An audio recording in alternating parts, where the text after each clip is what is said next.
It is critical for us to teach learners at an early age to advocate for themselves, whether they're presented with something that they don't want, or if they're in an uncomfortable situation, they might not always have someone there to advocate for them.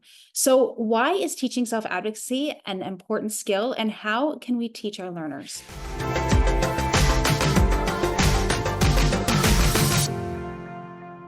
Hi, I'm Shira. And I'm Shayna. We are behavior analysts who create weekly content about how to teach kids with autism so that they make real progress. And we create shareable resources to make your job just a little easier. Today's topic is all about teaching self advocacy. And if you want more videos like this, make sure to subscribe and hit the notification bell to stay updated on new video releases. I have so many stories pertaining to self advocacy. I think as adults, we advocate for ourselves all the time and we don't even know it. I mean, for instance, if you're at the doctor's office, you're advocating for yourself, I've got this or I've got this, or I don't want to be on this medication, or I do want to be on this medication. I even think about when we were at ABAI last spring, we were giving a workshop and it was so cold in there. And somebody put up their hand and said, it's really cold in here. Can we find somebody to turn up the heat a little bit? And that is self-advocacy. And I think about our learners and how many of our learners can sit and work for so long, yet they won't protest. They won't say, hey, I need a break, or hey, I don't really like this, or can we do something different? And as our students get older, this skill of self advocacy becomes more and more important. One, because they may not always have somebody who's there with them to keep them safe, and also because their safety is at risk here. And it's really important that they learn, what those safety boundaries are and how to really advocate for themselves. Before this podcast, we were talking about self-advocacy and how it differs from appropriate protesting. And they are a little bit different. Appropriate protesting can just be a no, thank you, or I don't like it. But self-advocacy goes way beyond this. So, if you've got someone who has learned to say no, thank you, and someone who says, I don't like this, or I need a break, that is a great first step.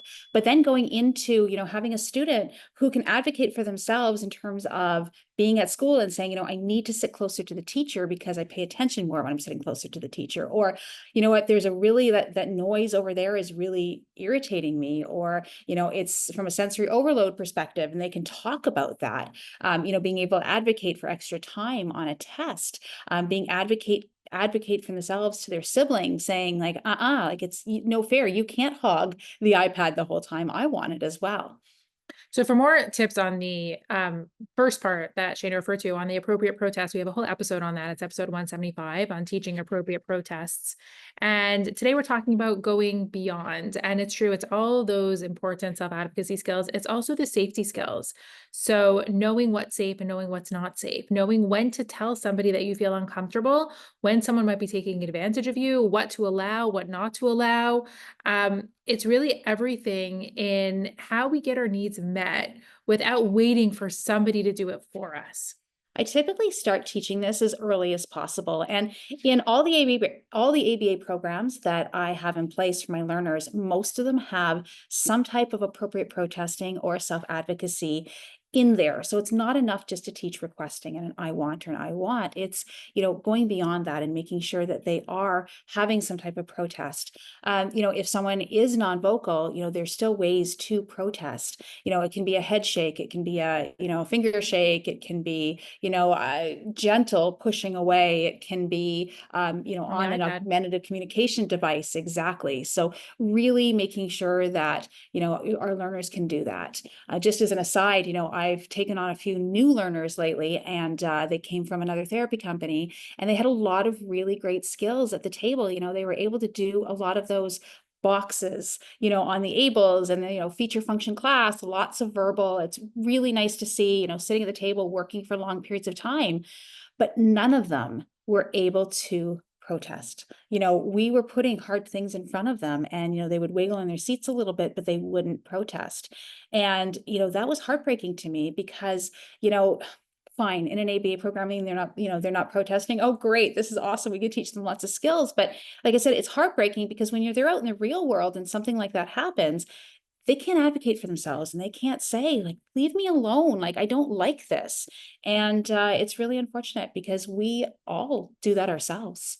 And sometimes we find that the individual will use challenging behavior instead of some of these advocacy skills because they don't have the skill to be able to advocate well. And if it's too loud or it's too noisy or they're too overwhelmed, that can often result in, a problem behavior. And we don't want that. What we want to do is give them the words or the gestures or the ability to get their needs met in a way that is safer for them. Something that I love to do as a way to teach this skill is what we call, sabotaging things for them in a very kind way, obviously, but giving them a task where they may not have the pencil, or sometimes I'll, and this is hard, but when we're playing a game, I may, set them up to lose, even though they may be really good at that game. And I'm Sometimes putting it's really hard to get them to it's lose. true. But sometimes giving them things to do where they have to go out of their comfort zone and ask for things or advocate for themselves. And for some kids, you have to tell them that in advance. And we have to prime them with saying, I'm going to give you this task. And remember, here's what you need to say if you're missing something, or here's what you could do if it becomes hard, or here's what can happen if it's really loud. And you could prime them with that and then maybe eventually fade it. But giving them lots of opportunities to practice this skill in like a safely sabotaged environment.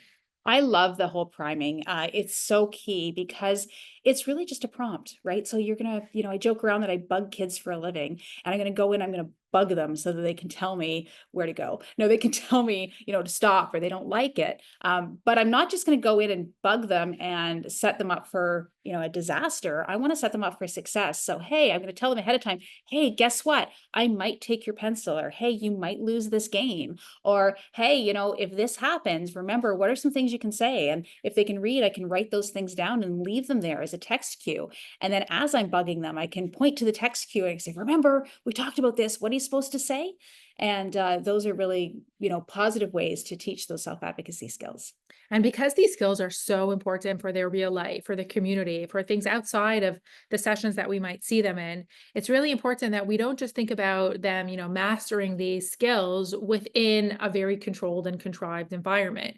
We have to make sure that we're giving them opportunities to practice and ways that they're going to generalize this skill. So it's taking it beyond the contrived and practice situations. We might use something like BST, where we're doing lots of role play and lots of modeling and reinforcement. That's still kind of contrived. And I would even take it a step further to use that skill in the community, in the real life. So for example, if your client is practicing saying no to strangers, or not being safe in the community, or whatever that skill is in terms of advocacy, and kind of getting somebody that they don't know to pretend to be a stranger and ask them to get in their car. It's all still contrived, but the student doesn't know that. And you're able to really see, like, are these skills generalizing? Or if somebody offers them, come into this room with me, or somebody tries to go into the bathroom with them, like, practice those situations because they need to learn those skills in the real setting. We can't just assume that what we teach them in our, little ABA sessions are going to be used in the real world. So communication is key here, communication among team members. And, a lot of the times it's about, hey, everybody, can contribute to this. So this is what we're doing. And we're teaching self-advocacy skills. We're teaching those safety skills in the community. Everyone brainstorm and come up with some scenarios. And then we can discuss as a team which ones we're going to teach first, and then which ones we're going to teach second, etc. And for more on that, behavioral skills training and role play and modeling, we have episode 133. You can go check that one out. But really using that and going beyond that typical BST, and also incorporating lots of problem solving. Like, this really is a problem solving skill for so many of our learners. When something isn't going the way you want, or you're not sure what's going on, or you're uncomfortable, being able to recognize that feeling, and it could be a slight discomfort in your body. It could be feeling unsafe. It could also be something that you don't really like, or you need a solution for, and it's a problem solving skill. What can I do now? And giving them so many strategies that they have to be able to solve those problems for themselves. For more information on teaching self-advocacy, click the link in and around this video or in the description to claim your free download on appropriate protests. We also encourage you to subscribe to the channel so that you don't miss any future videos, and leave a like and comment below if you have further questions.